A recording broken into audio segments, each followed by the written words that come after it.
بسم اللہ الرحمن الرحیم۔ پیارے دوستو، ہدایت النار کے سبق اور اجرا میں خوش آمدید، مرحبا۔ آج ہمارا 19واں سبق ہے۔ 18 سبق ہم نے پہلے پڑھ لیے تھے۔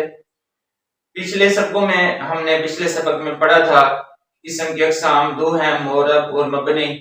پھر کہا کہ ان کو بیان کرنے کے لیے ہم دو باب اور ایک خاتمہ میں بیان کریں گے، اور پھر پہلے باب میں جو ایک مقدمہ تھا، 3 مقاصد تھے اور ایک خاتمہ تھا۔ تو پہلے باب میں پھر جو تھے مقدمہ تھا، مقدمے کو ہم نے شروع کرنا ہے آج، اور مقدمے میں چند فصلیں تھیں۔ تو پہلی فصل جو ہے آج ہم نے اس کو پڑھنا ہے۔ چلے سبق شروع کرتے ہیں۔ ہمارا وہی انداز ہوگا کہ سب سے پہلے ہم عبارت پڑھیں گے، حل کریں گے، اجرا کریں گے، اور اس کے بعد سبق بیان کریں گے، اور پھر آخر میں ترجمہ ہوگا۔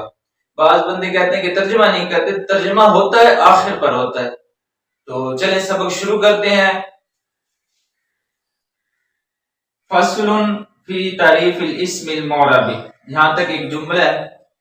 فصل جو پڑھ رہے ہیں یہ حاضر مبتدا کی خبر ہے، پھر مبتدا خبر مل کر دوبارہ مبتدا بن جائیں گے، اور پھر آگے والی یہ جو ہے یہ خبر بن جائے گی۔ فی حرف جار ہے کسی، اور اگلا مجرور مل کر کسی کے متعلق کر کے خبر کریں گے۔ تو فی حرف جار ہے، تعریف یہ نکر ہے، آگے معرف آ رہا ہے تو اس کو ہم مضاف کہیں گے اور اسم کو مضاف الیہ کہیں گے۔ تو تعریفی پر جو زیر آ رہی ہے فی کی وجہ سے یہ مضاف بن جائے گا تعریف الاسمی۔ اب اسمی پر جو زیر آ رہی ہے مضاف الیہ ہونے کی وجہ سے آ رہی ہے، کیونکہ مضاف الیہ بھی مجرور ہوتا ہے اور حرف جاری کا مدخول بھی مجرور ہوتا ہے۔ معربی، اب معربی پر جو زیر آ رہی ہے یہ صفت ہونے کی وجہ سے، اسم بھی معرب ہے، معرب بھی معرب ہے۔ جب دو معرب آ جائیں تو موصوف صفت بن جاتے ہیں۔ تو موصوف صفت کا اعراب بھی ایک طرح کا ہوتا ہے، جو موصوف کا اعراب ہوگا صفت کا بھی وہی اعراب ہوگا۔ تو معربی پر جو کسر آ رہا ہے یہ صفت ہونے کی وجہ سے آ رہا ہے، کیونکہ موصوف مجرور ہے۔ اب یہ موصوف صفت مل کر مضاف کا مضاف الیہ، مضاف مل کر جار کا مجرور، جار مجرور مل کر کسی کے متعلق کر کے ہم کو اس کو خبر بنا دیں گے۔ یہ ہمارا جملہ مکمل ہو گیا۔ آگے دیکھیں، وَهُوَ كُلُّ اسم رُكِّبَ مع غَيْرِهِ لا يشبه مبنی الاصل عنی الحرف والامر الحاضر والماضیہ۔ اب یہاں سے دیکھیں، ہوا ضمیر شروع میں آ رہی ہے۔ کئی بار پہلے بتا چکے ہیں کہ ضمیر مرفوع منفصل شروع میں آ جائے تو اس کو مبتدا بناتے ہیں، آگے والا جملہ خبر ہوتا ہے۔ تو ہوا مبتدا بن جائے گا، کلو یہ ظرف ہے تو یہ مضاف ہی ہوگا، کلو مضاف ہو جائے گا، اگلا جملہ مضاف الیہ سارا مل کر۔ اسمن یہ نکرہ ہے، نکرہ کے بعد آگے جملہ آ رہا ہے، فعل ہے، فعل فاعل مل کر جملہ بن جاتے ہیں۔ تو اس میں نکرہ آگے جملہ آ رہا ہے، تو اس جو نکرہ کے بعد جملہ آ جائے تو نکرہ کو موصوف اور جملہ کو اس کی صفت بنا دیں، تو اس میں موصوف ہو جائے گا۔ رکیبہ فعل ہے، ہوا ضمیر نائب الفاعل ہے، ما مضاف ہے، غیر مضاف ہے، ہو ضمیر مضاف ہے، مضاف الیہ مل کر ما مضاف کے مضاف الیہ ہو جائیں گے، پھر مضاف الیہ مل کر رکیبہ کا مفعول فی ہو جائے گا۔ پھر رکیبہ فعل اور ہوا ضمیر نائب الفاعل، رکیبہ صیغہ واحد مذکر غائب فعل ماضی مثبت مجہول ثلاثی مزید فی صحیح اسباب تفعیل۔ رکبہ یرکب ترکیب فہو مرکب، رکبہ یہ صیغہ یہاں آتا ہے۔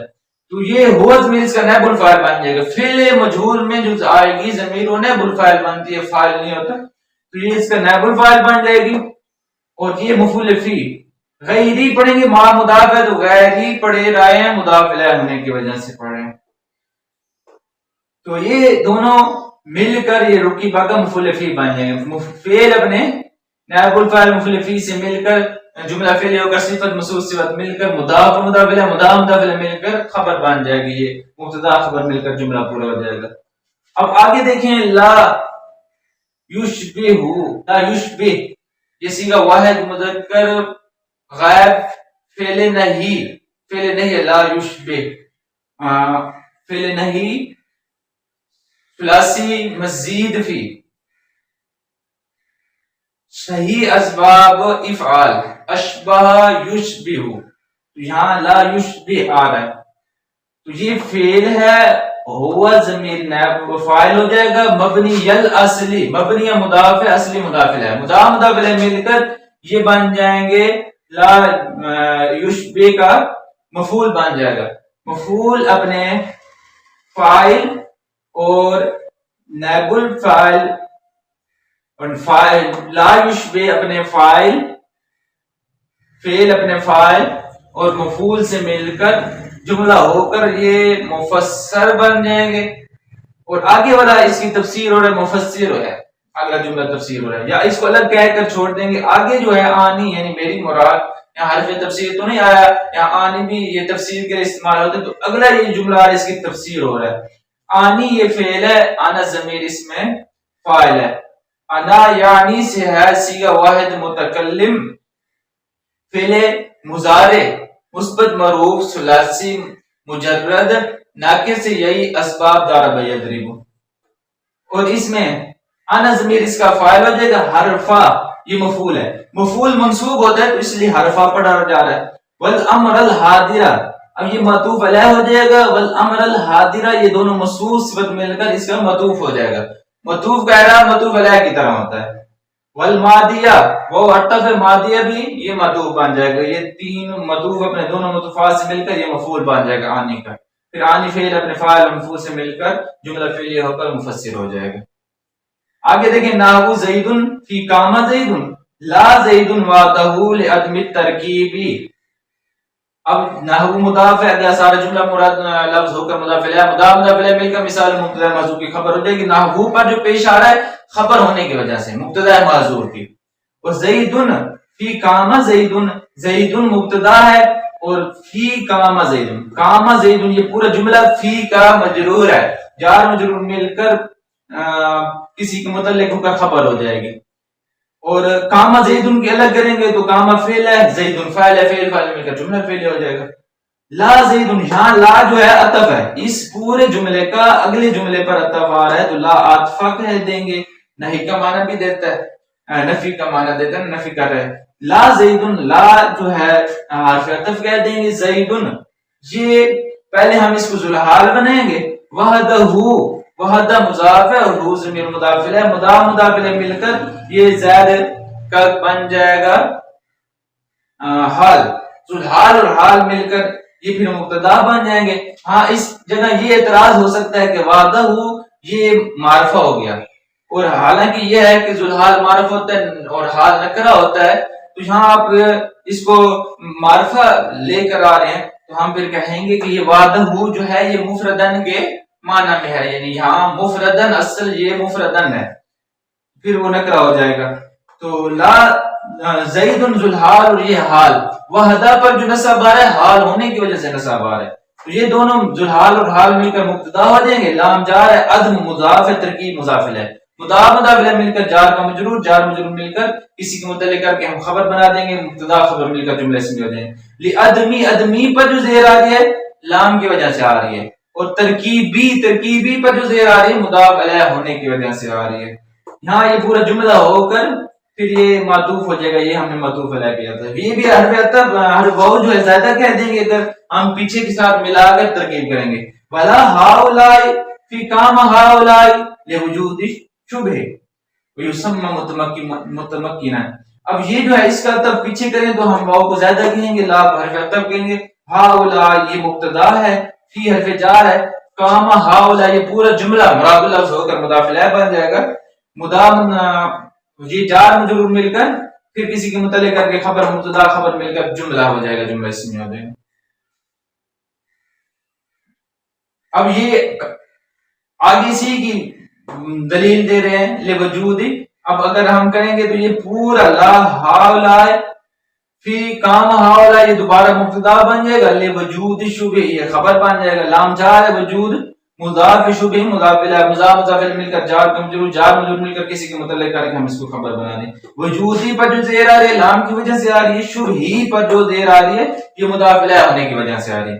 ویسمى متمکنا اس کا الگ ترکیب کریں گے. یسمى یہ پہلے بھی کئی بار سیگا آ چکا ہے، یہ فعل مجہول ہے، اس میں ہوا ضمیر اس کا نائب الفاعل ہے، اور متمکنا یہ اس کا مفعول ہے. فعل نائب الفاعل اور مفعول مل کر جملہ فعلی ہو جائیں گے. یہاں سے یہاں تک ہماری عبارت حل ہو چکی ہے. ہم یہاں سبق بیان کریں گے. اب سبق کیا ہو رہا ہے، اس میں معرب اسم کی دو اقسام تھی، معرب اور مبنی. تو اسم مرکب کی تعریف بیان ہو رہی ہے. تو اسم مرکب کی یہاں سے تعریف بیان کرتے ہیں کہ ہر وہ اسم جو غیر کے ساتھ مرکب ہو، ہر وہ اسم جو غیر کے ساتھ مرکب ہو اور مبنی الاصل کے مشابہ نہ ہو، اور مبنی الاصل کے مشابہ نہ ہو. یعنی میری مراد یہ حرف ہے، امر حاضر ہے اور ماضی، یعنی یہ تین اقسام، آگے تین اقسام بیان کر دی کہ مبنی الاصل یہ تین ہیں، تین اقسام ہیں، حرف، امر حاضر اور ماضی، یہ تین اقسام بھی ساتھ میں بیان کر دی. اس کی پھر آگے مثالیں دیتے ہیں کہ زید فی قام زید، یہ مبنی الاصل کی اقسام بیان کی ہے، یہاں سے جو ہے مبنی الاصل کی اقسام بیان کی، معرب کی اقسام نہیں ہے. یعنی یہ حرف امر حاضر اور ماضی یہ نہیں ہوں گے تو پھر جو ہے وہ معرب ہوگا، اور یہ بھی نہ ہو اور مشابہ مبنی الاصل بھی نہ ہو تو پھر معرب ہوگا، یعنی وہ اسم کسی غیر کے ساتھ مرکب بھی ہو. اب زید فی قام زید، زید اکیلا نہیں، قام زید یہ مرکب ہے، غیر کے ساتھ ملا ہوا ہے، تو قام زید میں زید جو ہے یہ معرب ہے، اس پر اعراب تبدیل ہوتا رہے گا. قام زید پر جو پیش آ رہا ہے اس پر اعراب آ رہا ہے، قام اس پر عمل کر رہا ہے، قام فعل ہے تو زید فاعل ہے. اب یہاں مفعول بھی بن سکتا ہے کہ ضربت زیدن، زید، اب زیدن پر نصب بھی آ گئی، اعراب تبدیل ہوتا رہے تو وہ معرب ہوتا ہے. اب لا زید وعدہ، اب صرف زید معرب نہیں ہے، یعنی اکیلا لفظ جب زید لکھا ہوگا تو معرب نہیں ہوگا، اس پر کوئی اعراب نہیں آئے گا. وجہ کیا ہے کہ کیونکہ ترکیب نہیں ہے، عدم ترکیب ہونے کی وجہ سے اس کو ہم معرب نہیں کریں گے پھر. اور اسی طرح ہاؤلائے، کام ہاؤلائے، کام ہاؤلائے میں ہاؤلائے بھی نہیں ہے معرب، حالانکہ جملہ ملا ہوا ہے غیر کے ساتھ، معرب نہیں ہے کیونکہ ہاؤلائے میں شبہ آ گیا، مبنی کے ساتھ اس کی مشابہت ہے، مشابہت کی وجہ سے یہ معرب ہم اس کو نہیں کہیں گے. اب یہاں سے جو کہہ رہے ہیں کہ یسمى متمکنا، تو اس میں معرب کا ایک اور نام بھی ہے، اس میں متمکن، اس میں متمکن بھی کہا جاتا ہے اس میں معرب کو. جب کوئی پوچھے کہ ہاں اس متمکن کی تعریف کریں تو معرب والی ہی تعریف کر دیں گے، ایسے نہیں کہیں گے کہ ہم نے تو پھر پڑھی بھی نہیں ہے اس میں متمکن ہوتا کیا. تو یہاں یہ سبق ہمارا بیان ہو چکا ہے، اب ترجمہ کر دیں، ترجمہ شروع کرتے ہیں. یہ فصل اس میں معرب کی تعریف میں ہے، اور ہر وہ اسم جو غیر کے ساتھ مرکب ہو، مبنی مشابہ، مبنی الاصل کے مشابہ نہ ہو. یعنی میری مراد حرف ہے، حرف اور امر حاضر، فعل امر حاضر اور ماضی. اس کی مثال زید فی قام زید، قام زید میں زید، اور زید اکیلا نہیں، زید اس حال میں کہ وہ اکیلا ہو یہ نہیں، کیوں؟ لعدم ترکیب کے نہ ہونے کی وجہ سے، اور نہ ہی ہاؤلائے، قام ہاؤلائے میں شبہ کے پائے جانے کی وجہ سے، اور نام دیا گیا ہے اس کو متمکن. یہاں تک ہمارا سبق مکمل ہو چکا، انشاءاللہ پھر اگلے سبق میں دوبارہ ملیں گے، تب تک اجازت، السلام علیکم ورحمۃ اللہ.